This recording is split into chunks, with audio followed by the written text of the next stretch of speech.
Little Murabi hard up against the fence, won by 6 or 7, and she is pretty smart.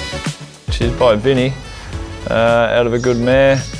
Greg Perry bred her. He puts a lot into breeding. He's got quite a few mares and quite a few horses, so he's really enjoying the ride. Very passionate guy, and puts a lot of time and effort into his breeding, so to get a horse like this would be very satisfying for him. Marabi by I Am Invincible for Maher and Eustace bolts it in.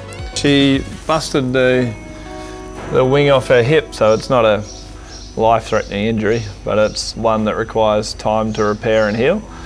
But I think that was probably the makings of her, because she was fairly soft in the knee and needed a bit of time, so you know, I think that has enabled her to strengthen and mature, and then now have the record she does. And Murabi's going to remain unbeaten. She doesn't show a hell of a lot on the track, and which is a good thing, because they keep a lot for race day. And Murabi just clicked up near the line, will take the Christmas Stakes. Last start, you know, was probably would raise the bar, and you know, they went lickety split, and she quickened off that. I thought she would have been quite vulnerable, but she did it quite easy. So probably last start, I thought she's probably a contender to be a Group 1 horse.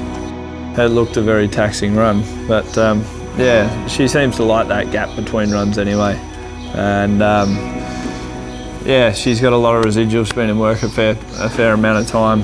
Yeah, I think she'll be spot on, ready to go again. The Valley's usually a specialist track, and she seemed to handle it very well, so I'm quite happy to, you know, when you're tackling a better race, to go back where she's had good success. It's a decent quality sort of 1200 metre Australia Stakes, so she'll just be where she's comfortable is the main thing. She went a lot quicker than I thought she would have last start, and still quickened off that. So yeah, just as long as she's in a rhythm, and Ben obviously knows her very well.